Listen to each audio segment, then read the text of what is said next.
On the night before the wedding, James Grant's first love returned. She showed up at the party, holding a little boy and claiming he was their child, and that the situation was urgent. The wedding I had waited 7 years for was interrupted by a single statement. In his social circle, he was with his first love, and there was a sleeping child beside them, revealing a sense of responsibility I had never seen from him before. Without hesitation, I left him and boarded a cruise ship for a round-the-world journey. Before boarding the ship, he made a phone call. "I'm sorry, Anna, I didn't know you were pregnant." I gently stroked my belly and smiled as I asked, "What did you say?" However, due to poor signal at the port, the call got disconnected.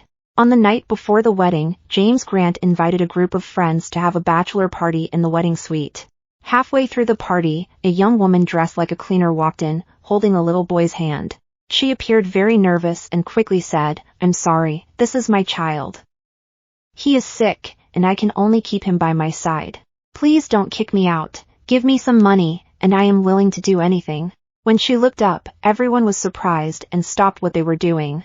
"Emily Reed," someone whispered mockingly, accusing her of being the rich girl who abandoned James to study in Australia for $5 million. Being unmarried and pregnant, she was seen as lacking propriety. James Grant's face was pale, and the people around her were mocking her coldly. I could no longer hold back and stepped forward to help her. "If you need assistance, I can help you find a job."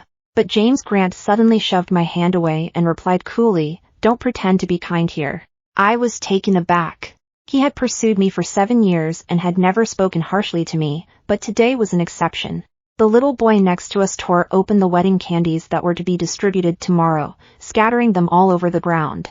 He seemed oblivious to it, fixated on Emily Reed, raising his phone. Wasn't he looking for money? "I'm recording right here. If you take off all your clothes, I'll give you $5 million.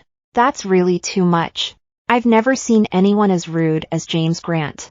But Emily Reed just bit her lip and immediately lifted her top. Everyone watched in silence until she revealed her underwear.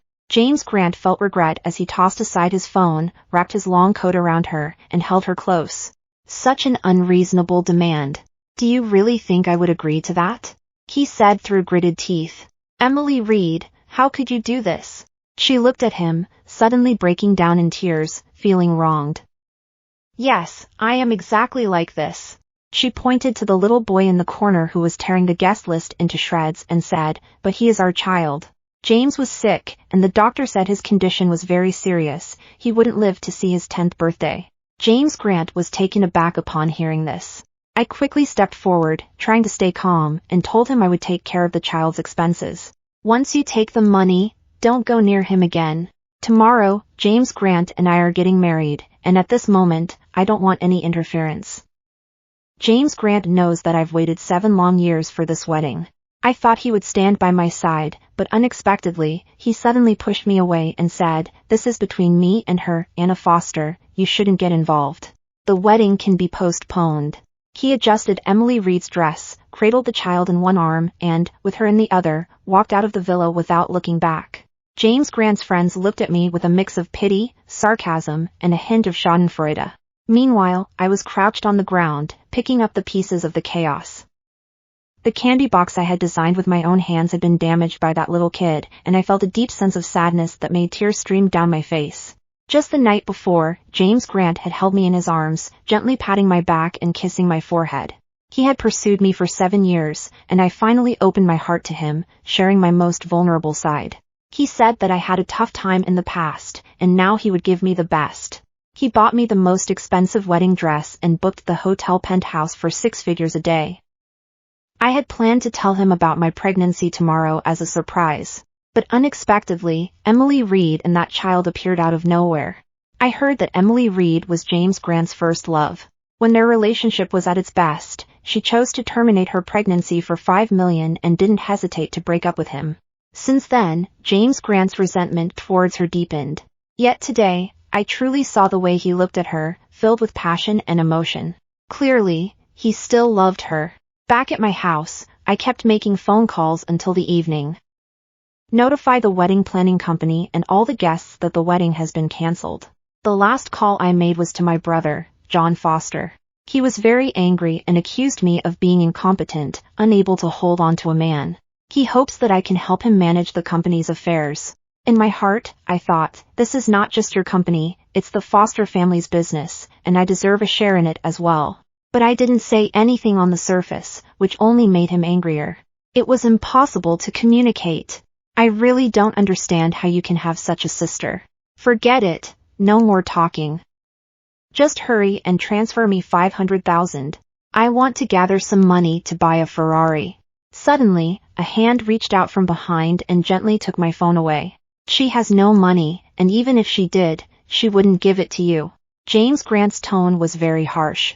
As for when and how Anna Foster and I will get married, that's not something you need to concern yourself with. Moreover, the Foster family's company is now my property. I can give it to whomever I choose. After he hung up the phone, I turned around and allowed him to gently lift my chin and kiss me. He said gently, "Little treasure, give me a few days, and I'll handle her affairs and we can restart the wedding right away. You've always been my wife, and you always will be." He held me close, his hand lightly sliding to my lower abdomen. "Shall we have a child? A healthy one, with your eyes and my nose." I understood that this was the pinnacle of James Grant's patience. If it were in the past, I would have already immersed myself in his embrace, as gentle as spring water. However, tonight, for some reason, the closer he got, the more awake I became and the more pain I felt. I gently pushed him away and said coldly, "Do you feel proud, James Grant, watching two women compete for your affection, suffering because of you?" His smile vanished in an instant. He took out a checkbook from the drawer, tore off a check, and handed it to me. "Please fill in the numbers yourself. I've been a bit busy recently, so go ahead and buy whatever you want." I couldn't help but sarcastically ask, "What are you busy with? Taking care of your first love and her child? Why bother spending money to make me uncomfortable? Do you think I haven't seen money before?" In the photo, James Grant is holding Emily Reed's hand, looking at the child in the hospital bed with deep concern, truly resembling a good father. I tore the check in half and watched as James Grant's expression turned grim. Just as he was about to speak, he was interrupted by a phone call. On the other end of the line, Emily Reed was crying heartbrokenly, "James, Charlie's heart rate is unstable again. The doctors are trying to save him, and I'm so scared. Can you come and be with me?" I covered my flushing face and saw James Grant suppressing his emotions as he replied, "I have someone here with me. If you need help, you can reach out to them. Tonight, I am going to be with my wife." I raised my voice at the phone and asked, "Has something happened to the child? Which hospital?" I immediately ordered someone to take James Grant there. James Grant looked at me, initially surprised, then turned very angry. "Anna Foster, I didn't expect you to be so disrespectful. You want me to leave? Fine, but you better think it through." After saying that, he let go of me and turned to the woman on the phone, his tone suddenly softening. "Emily, just wait for me, I'll be there soon." He slammed the door loudly as he left. I lay in the darkness, feeling the small life inside my belly. I remembered 3 months ago when I was abducted by John Foster's creditor, who planned to use me to pressure my brother into repaying millions in gambling debts. John Foster had said just one sentence, "If you want to kill her, go ahead. Her life is worth $30 million, after all." It was at that moment, with a knife held to my throat, that James Grant burst in with his men to rescue me. He held me tightly in his arms and declared firmly, "This is my wife. Anyone who dares to harm her will have to answer to me." No one dared to provoke the Grant family. One moment they seemed formidable, and the next they scattered in fear. That night, James Grant trembled as he proposed to me. I responded with my body, but when he opened the box, I stopped his hand. I told him it was okay, to give it to me, all right? I don't give my heart easily, but once I fall in love with someone, I will hold nothing back. Perhaps James Grant had been so good to me in the past that I forgot the possibility of being truly wronged. The next day, I heard that James Grant had accompanied a stranger and her child to the hospital late at night. This wasn't good news. Early in the morning, I received a call from James's mother. She asked me to bring a gift to the hospital to see Emily Reed. "I wasn't very keen on getting involved in your affairs, but for the sake of James Grant's reputation, you both should act like a harmonious couple." I endured the discomfort of early pregnancy and hurried to the hospital with various things in hand. In the ward, James Grant was wrapped in a blanket, sleeping on the adjacent fold-out bed. In his arms lay Emily Reed, also peacefully asleep. On the bed next to them, a child was receiving in 4 drip while playing with some toys. It really looked like a family. I placed the supplements on the bedside table, waking Emily Reed, who looked at me with the eyes of a startled doe. "I'm sorry, Sister Anna, I didn't mean to. I really couldn't help myself," I struck her lightly without thinking. James Grant had woken up early but didn't manage to stop me in time. He tenderly caressed her face, and his gaze toward me was filled with indifference.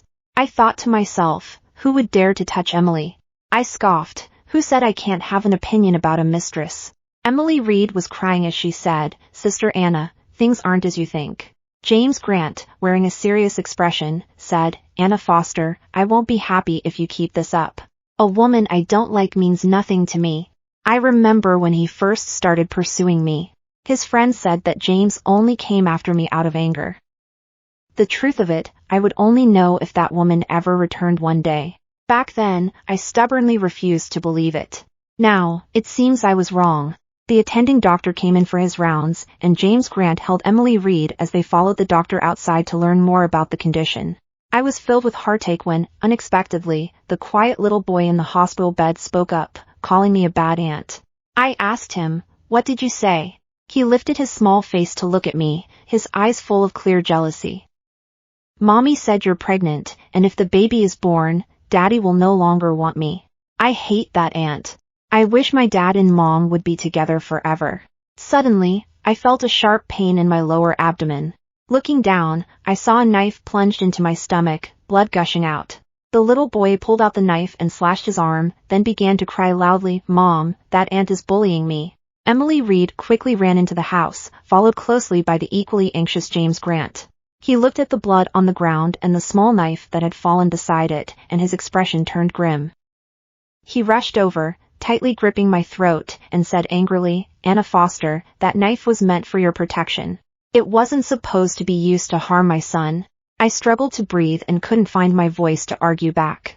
Indeed, that was the knife James Grant had specifically sent to me from Switzerland after the kidnapping incident. I had always kept it in my bag, which I placed on the nightstand. I never expected the child to take it out while I wasn't paying attention. The pain in my neck and lower abdomen left me feeling weak, and as soon as James Grant let go, I fell to the ground like a rag doll. I mumbled softly, "I didn't do it, James Grant, do you believe me?" But no one heard me. The child collapsed, and the medical equipment started beeping in alarm. Emily Reed cried out, "My child! Please don't die! Don't leave me!" A group of doctors and nurses quickly rushed over, pushing the small bed toward the emergency room. It wasn't until the last nurse noticed me that she asked, "How did you get hurt too?" She supported me alone to get bandaged, but the bleeding increased, and I felt very weak. I told her I was pregnant, and the nurse's expression changed immediately. She quickly called someone to take me into the operating room. I'm not sure how long it was before I heard someone shouting, "Where is the family? The patient needs surgery. Who will sign the consent form?" Then another doctor in a white coat came in front of me, patted my face, and asked if I was still conscious. "The pregnancy has reached a critical point, and the baby might not survive. Please be prepared, as we are about to begin the surgery." I nodded, but in my heart, I was murmuring, "Where is James Grant? This is his child, please help me find him." Everything in front of me became blurry, and tears fell unconsciously. The nurse said gently, "We don't know the James Grant you mentioned, and there's no one else outside. The girl, you must take responsibility for your own body." So that's how it is. In the end, I was all alone. I felt lonely and scared, and could only close my eyes, sinking into darkness. When I woke up again, I saw a little nurse in uniform changing my for. She saw that I had woken up and gently said to me that the surgery had gone smoothly and that my body hadn't been seriously harmed. "It's okay, you're still young, and you have the chance to get rid of the jerk and start anew." I asked her how the little boy, Charlie, in the room next door was doing. The nurse replied that the child already had immune issues and that our hospital couldn't treat him. After he was stabilized that day, his family transferred him to another hospital. No wonder I was all alone. Checking my phone, I noticed that John Foster had called me 33 times without an answer. I called him back and heard a man drunkenly cursing. Everyone knows that James has already gone bankrupt and still has to pay for that little boy's medical bills. "Isn't he your husband?" I asked. The man said, "If this marriage doesn't go through, What was the point of your father wanting you, this illegitimate child, in the first place? I patiently waited for him to finish his tirade, then responded, well, please inform James Grant that since this marriage isn't happening now, it won't need to happen in the future either. If you think I have no value, then from now on, I will cut off all ties with you and the entire Foster family. Just consider me as if I no longer exist. I decisively hung up the phone. Then I checked the balance of the only savings card in my name and booked a cruise around the world for myself. This time, I completely let go of my worries. A month later, I boarded the cruise with a new SIM card and a companion. The companion's name was Nick Woods. He was 185 centimeters tall, had 8-pack abs, and was a graduate student in psychology. I offered him extra accommodation and a monthly salary of $50,000 so he could wholeheartedly spend time with me. In fact, no one knew that over the past few years, living frugally beside the Foster family and James Grant, I had saved up $10 million. This $10 million would allow me to quietly slip away from everyone's sight. However, just before boarding the ship, my phone suddenly rang. When I answered, a familiar male voice came through. I'm sorry, Anna. I didn't know you were pregnant. Where are you? I'm sending someone to pick you up now. I gazed at the tranquil and vast sea in the distance. Before Nick would set sail, he bought me a warm cup of milk tea and handed it to me. Everything was so perfect, undisturbed. I smiled and pulled my phone away, asking, what did you just say? The signal at the port was poor, so I hung up the phone. Once on the boat, Nick Woods asked me who had called earlier. I smiled casually and replied, it was just a spam call, there's no need to pay attention to it. After my miscarriage, I came to understand a lot of things. I am the illegitimate daughter of the Foster family and have been taught since childhood to serve John Foster, the legitimate son. The year my father passed away, Foster Corporation was acquired by James Grant due to mismanagement. On his deathbed, my father entrusted me with the task of marrying James Grant and insisted that I find a way to get the company back for my younger brother. I tried my best to be sensible and to meet everyone's expectations, not realizing how much I had sacrificed for John Foster.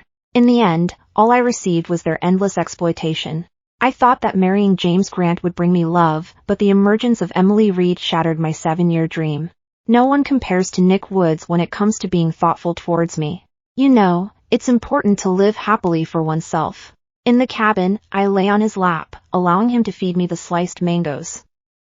Seeing that I was drowsy, he took a blanket and carefully tucked me in.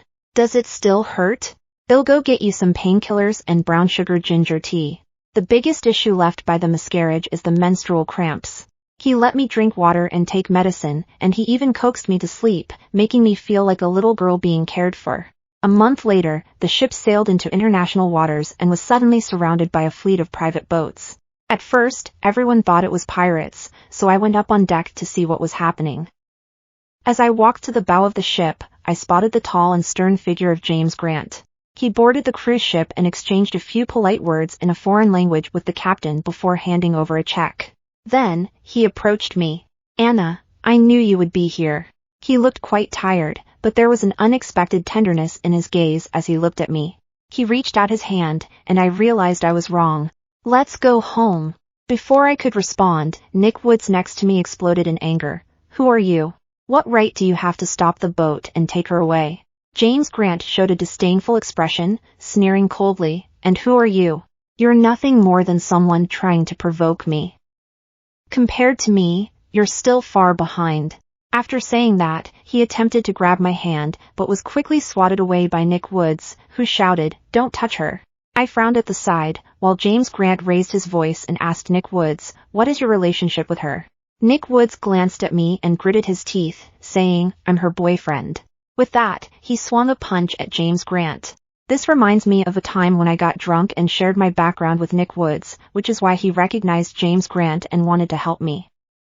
The two men started fighting on the deck, but instead of feeling satisfied, I couldn't hold back any longer and yelled, "Stop fighting." I pulled the bloodied Nick Woods behind me and looked directly at the man in front of me, saying, "James Grant, you need to leave." I wasn't suggesting he go back. I wanted him to truly leave, and my tone made that very clear. Indeed, his face instantly turned pale, and he quickly explained, "It's all my fault. I was busy with Charlie's situation and didn't realize you were pregnant too." Please, sweetheart, don't be angry, okay? The child can still be here. I have already sent Emily Reed away. Please give me another chance. He gritted his teeth, and I know you hate Charlie. If you come back with me, I will send that child away too. After saying that, I couldn't help but slap him. He clearly still hasn't figured out who hurt whom in the hospital. We never had a certificate, so it doesn't matter now. James Grant, I don't love you anymore, and it doesn't matter how you explain it. My voice trembled involuntarily, my nails digging deep into my flesh, causing a faint pain. Seeing his dejected expression still made me feel a bit sad inside. However, no matter how sad I am, I know that we cannot go back to the past. James Grant and I were at a stalemate for a long time, and it ultimately ended with his departure.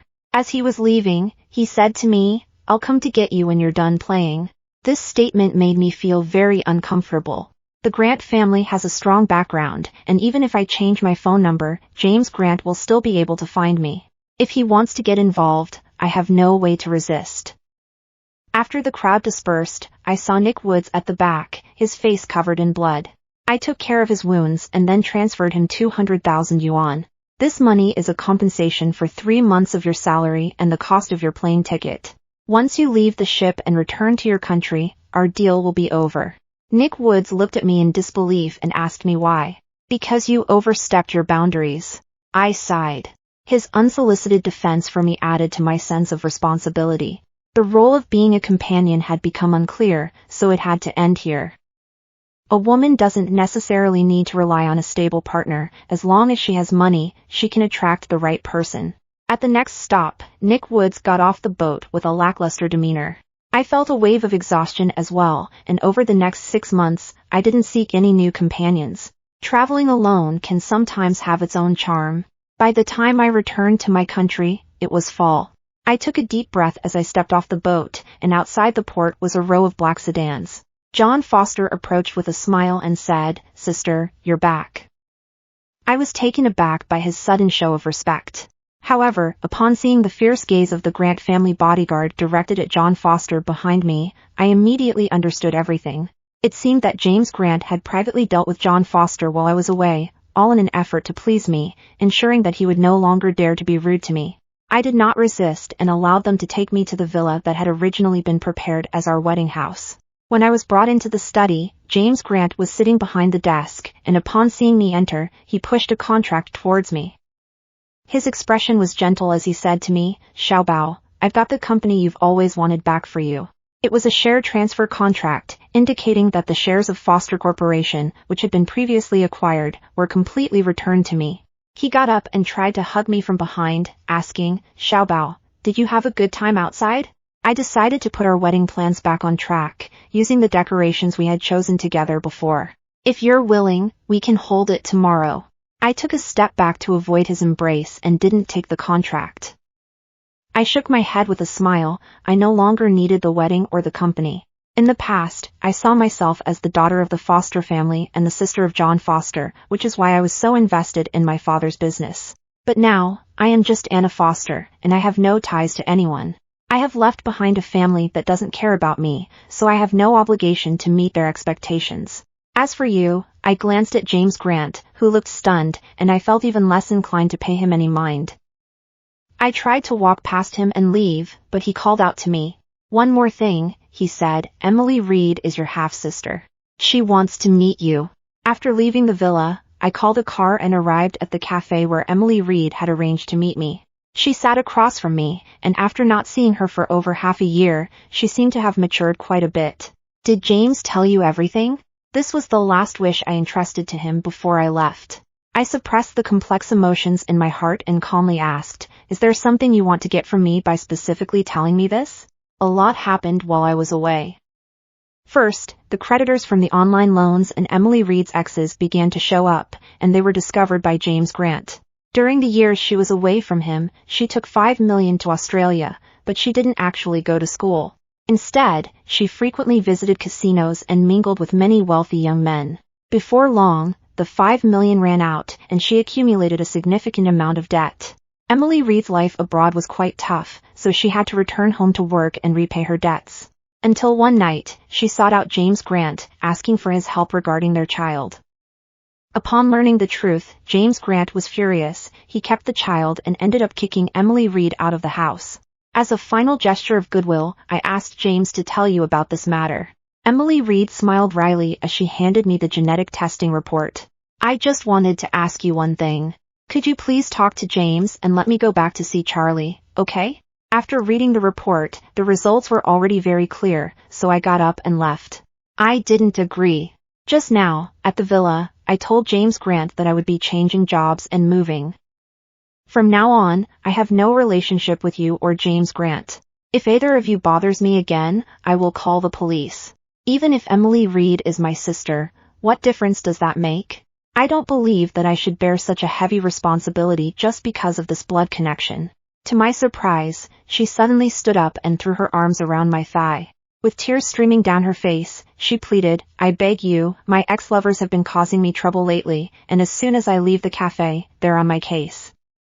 I really don't love James anymore. I just want to ask him to protect me one more time, to give me another chance. I felt both scared and angry, and I raised my leg, intending to push her away. What are you doing? Don't come near me. I pushed Emily Reed away, but when she lunged at me again, there was a newfound determination and anger in her eyes. Why is that? We were born of the same mother. You ended up as a privileged lady just because you chose the wrong man, while I became the despised mistress. I couldn't dodge in time and felt a sharp pain in my leg. When I came to my senses, I realized a small knife was embedded in my leg and blood was gushing out. The pain caused me to fall to the ground, and the bodyguards outside immediately rushed into the cafe to protect me. Shortly after, I was taken to the hospital for treatment. Before long, James Grant arrived in the examination room. He asked with concern, Little Bow, are you all right? Then he squatted down to carefully examine my wound. The old Anna Foster would have been touched by such tenderness, but now all I felt was resistance and discomfort. James Grant, I just want to leave you and the Foster family behind and live a normal, stable life. I struggled to suppress my emotions and said word by word, please, stop entangling me, and don't make things difficult for me, okay? He lowered his head and remained silent for a moment before smiling gently. Xiao Bao, I admit that at first, I pursued you out of spite towards Emily Reed. But it was only after you left that I realized I truly cannot go on without you. I could see a look of determination in his eyes. Can we start over? James Grant, wake up. I slapped him hard across the face. You still don't know what happened that day in the hospital, who hurt whom. Because of this, it's impossible for us to start over. I forced a bitter smile as I saw confusion and frustration appear in his eyes for the first time. I pulled my leg away from his grip and limped out. On the way, I remembered the day of the miscarriage. The operating room was filled with the sickening smell of blood and antiseptic. I lay alone on the hospital bed, tears streaming down my face as I called out James Grant's name. Blood clots were being expelled from my body, and I felt incredibly cold and very frightened. But at that moment, James Grant was with his child, spending time with the woman he once loved, forgetting about me. That day, he didn't come, and there was no need for him to come after that. After my leg healed, I specially went to the detention center to see Emily Reed. By then, she had already been severely injured by people arranged by James Grant while in custody. When she saw me, she was only able to gasp for breath, unable to say a complete sentence. I asked her, are you envious of me? She glared at me with hatred. I honestly wish I could trade lives with you. I've seen your social media posts and photos of you with your mom. Back then, I didn't even know that she was my mom too. Your relationship seems really good. She was taken aback. Since I can remember, I have been raised by a nanny in the Foster family. Throughout my life, I have been the rejected illegitimate daughter, often unable to show my face in public. I rolled up my sleeves to reveal the scars on my arms. These were all inflicted by my brother, John Foster, since we were young. I have to apply for all expenditures in the Foster family, and I can only borrow jewelry and clothing for use. As for my biological father, he treated me as a tool to pave the way for his son. There was an incident where John Foster almost did something terrible to me, and my father, fully aware of it, did nothing to stop it. Later, after he passed away and the Foster family fell apart, I helped John Foster pay off his debts. When he got into trouble, I used my connections to help him get bailed out and became his caretaker. I looked at the woman in front of me, her face covered in scars, and I laughed bitterly. Who knows? If given the chance, I would just want to be an ordinary person. Emily Reed stared at me for a long time and suddenly broke down, screaming, I don't believe it. I don't believe it. Anna Foster, don't lie to me. You must be living a very happy life, right? I just can't stand your happiness. I want everything you have, including James Grant. As long as a woman finds the right good man, her later life is guaranteed. She cried out and gradually began to sob, collapsing into her chair. My phone rang. It was a call from John Foster. I showed her the caller ID and said, Do you want this kind of good fortune? She was still sobbing when I answered the phone. It was John Foster's sister, Anna Foster, right? She told me that John Foster was in trouble and asked me to hurry and help him out. I could hear John Foster's urgent cries in the background, Sister, help me. I really know I was wrong. I only have you left. I calmly asked him what he had done. The stranger coldly replied that he had drugged a girl at the bar and had offended the daughter of someone from the city hall. Your good little brother doesn't want to report it to the police and prefers to settle it privately. Well then, do you want to injure your hand first or your leg? John Foster shouted loudly, No. I will lose money. My sister is wealthy, she's connected to James Grant. Let her come and bail me out. As I listened to the noise around me, my mind drifted back to that kidnapping. Back then, John Foster didn't think much of me. He said my life was worth $30 million and that it could help him pay off his debts. Now, it's my turn. I said a couple of things into the phone. First, I have no relationship with James Grant. Second, John Foster is no longer my brother, and his affairs are none of my concern. Do whatever you want with him. After finishing my words, I hung up and ignored John Foster's pleas. 3 days after I left the detention center, I heard that Emily Reed had committed suicide inside. However, before she left, she revealed a piece of news that left James Grant devastated. The child Charlie, whom he had devoted himself to saving, was not his biological son. On the day he learned this, James Grant cut off Charlie's medical support and even sent someone to deal with Emily Reed's body in a fit of rage. Later, he tracked me down to where I was staying, looking like a drenched stray dog. After reviewing the hospital surveillance, I discovered that it was Charlie who had stabbed you in the stomach, and to my surprise, that child had actually escaped. Don't worry, I will definitely find him and make sure he personally apologizes to you. At that moment, I wore a cold expression as I busily packed my belongings for the move. James Grant followed closely behind me, constantly pleading for me not to leave. Anna, please don't go. I can give you anything, he insisted. Whether it's money, status, or shares in Grant Group, I can offer you all of it. But I was just trying to pack up a bunch of clutter that I didn't want. Hearing his words, I could sense that he instantly lost hope. James Grant, do you know? You really have a knack for causing trouble for others. I impatiently played back the call recording for him to hear. My son James Grant definitely needs to find a suitable girl, not someone like you who isn't very reliable. I suggest you keep your distance from him.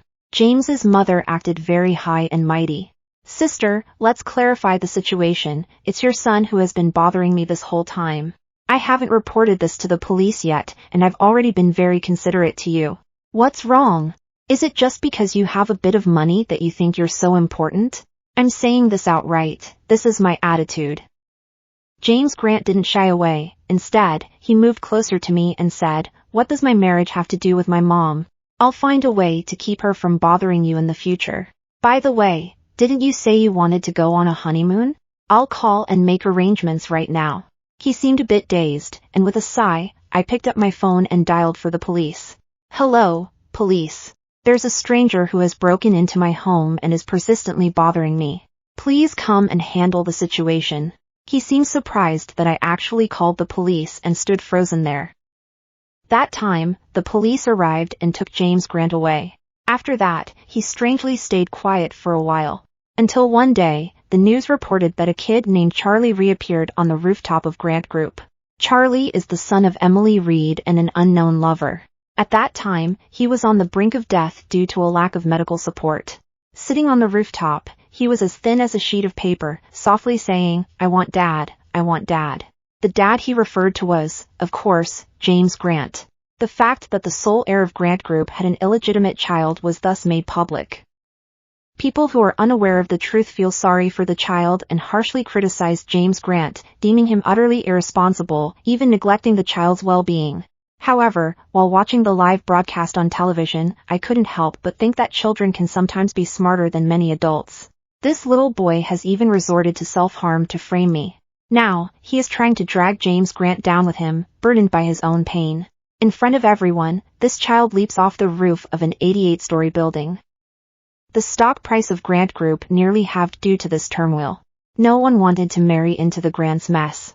I originally thought all of this had nothing to do with me. At that time, I had found a job and a place to live in another city, ready to start a new life. On the morning I was heading to the airport, as I was crossing the street with my suitcase, a black car suddenly raced toward me. It was clearly a green light, yet the car showed no signs of stopping at all. Just then, a familiar figure suddenly appeared and blocked my way. I fell to the other side of the road, with some scrapes on my hands and legs. However, the man in the middle of the road was struck by the sedan and was bleeding profusely. It was James Grant. He seemed to want to crawl towards me with all his might, but he had already exhausted his strength. The driver was so frightened that he almost jumped out of the car and fell beside James Grant, unable to straighten up. "James, how could it be you?" James Grant simply stared at me, a trace of a sad smile on his face. In a hoarse voice, he said, "Little Bao, this is a car sent by my mom. She hates you for ruining my future." I regained my composure from the shock and shakily dialed 120, but ultimately it was too late. It is said that on the day of James Grant's funeral, his mother kowtowed before her son's coffin and then became mentally unstable. Looking at the face on the obituary, I recalled the moment he pushed me away and his final words to me. He asked me, "Anna Foster, if there is an afterlife, can we love each other again?" I shook my head. "James Grant, if there's an afterlife, I hope we won't meet again."